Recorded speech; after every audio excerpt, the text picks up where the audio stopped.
In this tutorial, we'll be walking through the steps for programming a part on a 3-axis mill in ESPRIT. For more detailed information about each individual function, see the corresponding tutorial video or search within the ESPRIT help documentation by going to Help, ESPRIT Help. If you have an active software maintenance contract, you can also request support from an ESPRIT applications engineer by clicking the Request Support button. The first step to programming is to select your programming template. You can start from a blank document, a sample template, or your own customized template for your specific machine. For this tutorial, we'll start from a blank document by choosing Default Inch by double-clicking it.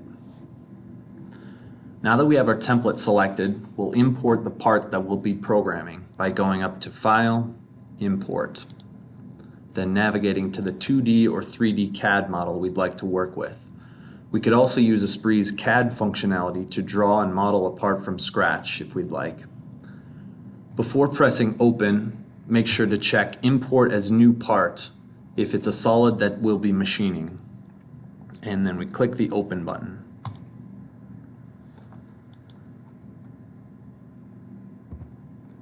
With our solid model loaded, we can then go to the Part Setup command where we define our workpiece.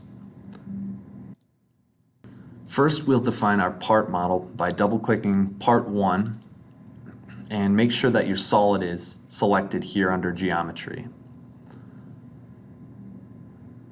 I can also configure my feeds and speeds and knowledge base standards if I'm programming using ESPRIT's knowledge base automation tools. Next, I define my stock either from a block, a bar, a separate solid if I'm using a casting model, or a separate file. When choosing a stock from a block, we can have the block automatically fit around the part we're programming by clicking the Auto Size button. From there, we can add some additional stock onto certain sides or the top if needed. In my case, I'm going to be adding 100 thousandths of stock on the top of the part by going to Align Bottom and changing the height to 1.35. Or I could have also said bottom top margins and said 100 thousandths on the top. So we can visually see the stock is added onto our part, and we go ahead and hit OK. Now we have our workpiece defined. We need to mount it into the machine to actually program it. To do this, we click the Machine Setup button. First, it's going to ask us to select which machine we want to program, so we navigate to the MPRJ file for the corresponding machine. In my case, I'm going to choose this Haas VF6 machine. You can get a preview here of the machine we'll be programming, and we hit Open. This is going to switch over to the machine view, where we can actually mount fixtures and mount our workpiece into our machining environment. If we need to adjust any machine-specific settings, we double-click on the Haas VF6 machine here, and we can define the NC code output settings as well as some link settings. Now that we have a machine selected, we can mount a fixture onto the table by clicking up here and choosing Mount Fixture. Next, we'll navigate to the fixture GDML, which in my case is a Kurt vise. Zoom in here. If we need to, we can also translate or rotate the fixture on our table by entering in numbers here, moving it 10 inches to the right in X, rotating it 90 degrees around Z, and we'll visually see it moving in the machine environment. And now we hit OK.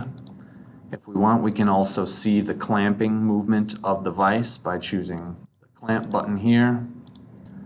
Now that we have a fixture loaded into our machine, we can mount a workpiece into that fixture by highlighting our fixture and choosing Mount Workpiece.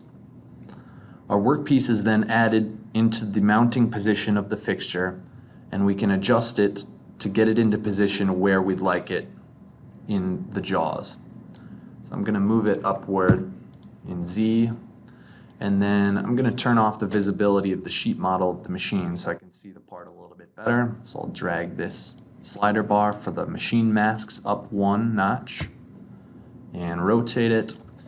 And I'm going to use ESPRIT's mating functionality to align this face of the stock with this face of the fixture by holding Control and selecting the two faces. Once these two faces are selected, I can use the mating command, alignment mating, and it'll align those two faces. I can do the same thing with the top of this fixture. Click that face, hold Control and pick the bottom face of the stock, and then choose the alignment mating, and it gets lined up to that same face. Now I'll just manually move it down a ½ inch into my fixture. So I'll change this Z shift to 0.75 and I'll hit OK. And then I'll clamp my jaw onto my workpiece. And now I have my part mounted in the fixture. The last step is to adjust my work offset.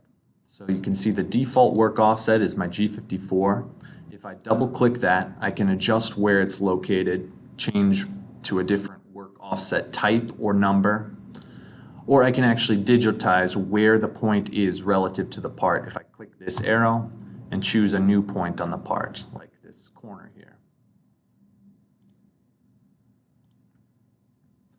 Finally, I'll hit OK and hit OK, and my machine is set up and ready to machine the part. Now that I have the part set up on the machine, we can now load up our machine with tools. We can also create tools later while we're programming, but for this example, I'll create all of my tools before beginning my machining. For my first tool, I'll create a face mill from scratch by going up to Tooling and choosing Face Mill. The first tab is where I set some general settings for the tool, such as the tool ID and the tool number.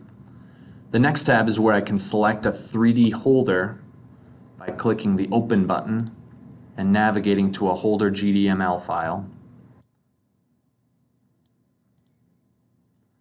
And the final three tabs is where I define all of the specific dimensions of the tool: holder, shank, and cutter. You can see as you adjust any of these values, in the machine view, the tool will update as I adjust the numbers. Now we hit OK, and we go to our tool list, and we can see we now have one tool created. I'll now load the remaining tools from a saved tool list by going to Tooling and choosing Import, and then selecting an ETL tool list file that I've saved from a previous job. I hit Open, and you'll see all of the tools that were saved inside of that tool file are now added into my tool list. And if I click on each individual tool, I'll again get a preview in the machine view of each one of those tools. And if I need to adjust a tool, I just double click it to open up the tool, and I can change any of the parameters inside. With all of my cutting tools defined, I'm going to save all of my tools into my Knowledge Base Cutting Tool Manager, which is a tooling database that can be shared across all ESPRIT users at my company. To do this, I simply highlight all of my tools, then right-click and choose Knowledge Base, Save to Knowledge Base. And I can choose a tool group to save them in or create a new group. This way, I'm not wasting time creating the same tools over and over again, and I'm sharing a common library of tools across all ESPRIT users. Now that I've defined all of my cutting tools, I'll now start to process my part. The first step in programming the part is to create features which define where the machining will be taking place. To do this, I go to my Features tab, and I go back to my feature list. The first feature I will create is a wall feature around the outside faces of the part. To do this, I select the faces around the outside of the part by either holding Control and individually picking them, or I can hold Shift and pick an edge that connects them all, and ESPRIT's propagation will select all four faces in one. I then go to the Wall command, and a feature is created in my feature list. I'll then create some pocket features for the slot features and the middle pocket, by going up to the pocket command and choosing the top loop of my slot. I'll do the same thing for the other slot and the middle pocket. For the middle pocket, you can see it creates a pocket folder which contains the top pocket as well as the bottom sub pockets. And with each one of these features, if you look in the properties, you can see it automatically pulls information from the solid model, such as the depth, the draft angle, and whether or not there's a chamfer or fillet on the top or bottom edge.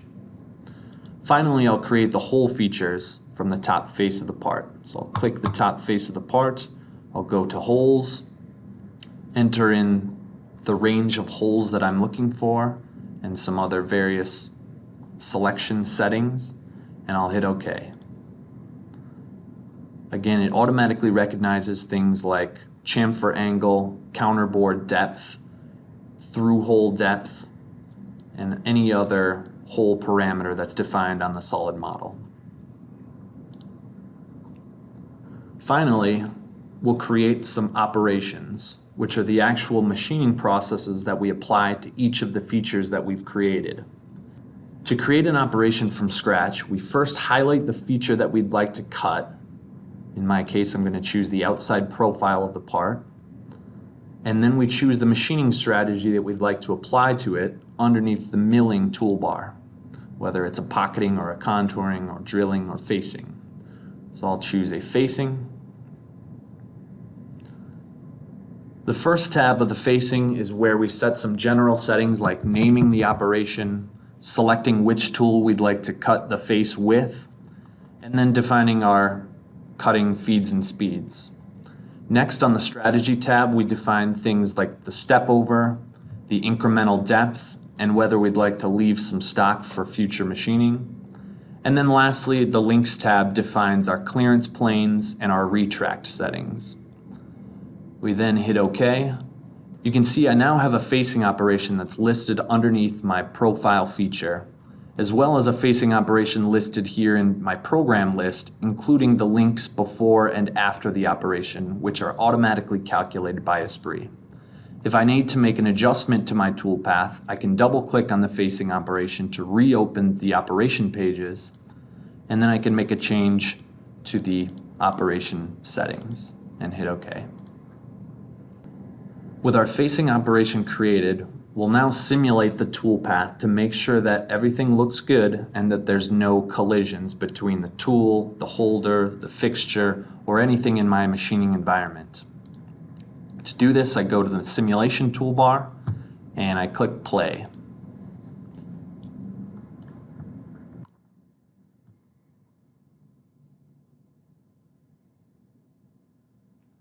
While the toolpath is simulating, we can do things like turning on and off the visibility of different machine components, changing the transparency of some machine components, as well as adjusting the feed rates and rapid rates that are shown during simulation.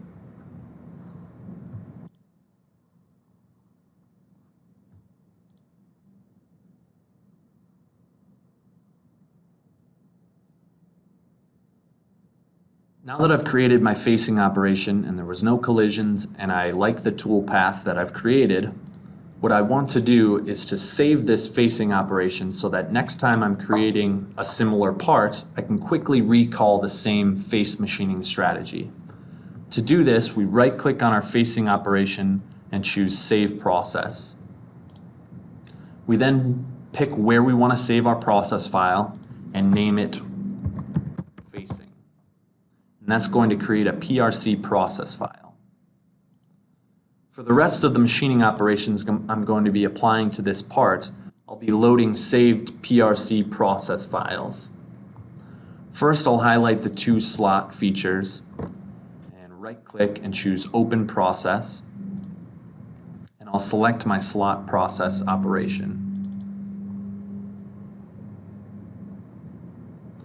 If I need to, I can then open up the slot machining operation and adjust things like step over, feeds and speeds, tool selection, and things like that.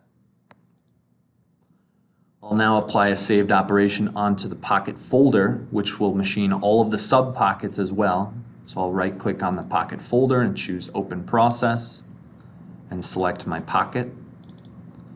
And this saved process file actually contains 3 operations in one. First, roughing out the material using ESPRIT's profit milling strategy, a rest machining to clean up the corners with a smaller end mill, and then finally a wall finishing pass. Next, I'll apply my machining onto the countersink holes. I'll right-click Open Process and choose my countersink process, which again contains multiple operations, in my case a spot drilling and then a regular drill. Finally, I'll deburr or chamfer all of the sharp edges on the top of the part. So I'm going to highlight all 6 features that I'd like to apply my chamfering operation to, right-click and choose Open Process and apply my chamfer process. Now that I have all of my operations created, I'll again go back into my simulation and hit play and ensure that I don't have any crashes or collisions during any of the tool path or during any of the links between my operations.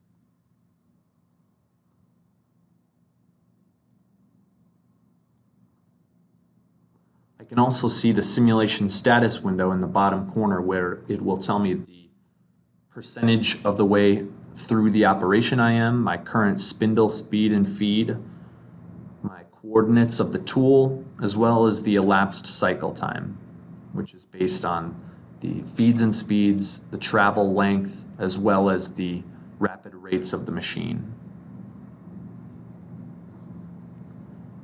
In this case, we can also see we're using ESPRIT's profit milling to helix down to the final bottom depth and then spiral our way outward.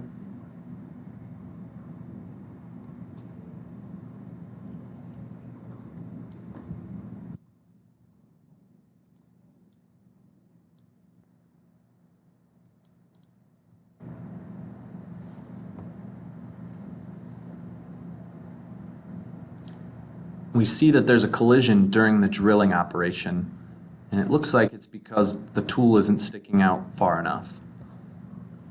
To adjust this, we'll open up that tool. Again, go to our overall length, and we'll make it 1.5 inches instead. Hit OK.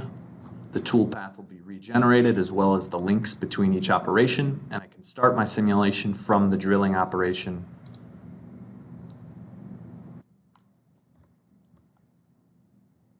And I no longer have a collision.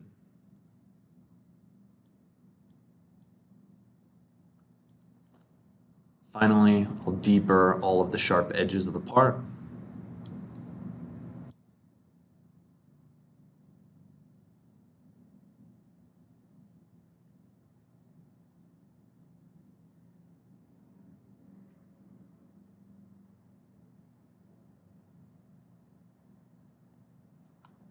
And I have a finished part. Now that the tool path looks good and I'm satisfied with my program, I will output my NC code by going up to Home and choosing NC code. It'll first ask me to select my post processor, so I'll click in the box to browse to my post. I'll pick my post processor file, which I've downloaded from my ESPRIT web. I'll tell it where I want to save the file and which extension to use. Press OK. Hit OK one more time, and we'll open up the ESPRIT NC code editor where I have my program. I can then put this program on a USB stick, bring it out to my machine, and start cutting chips. Thank you for watching this ESPRIT tutorial. If you have any questions or comments, please contact our technical support team at 1-800-627-8479 or by emailing support@dptechnology.com.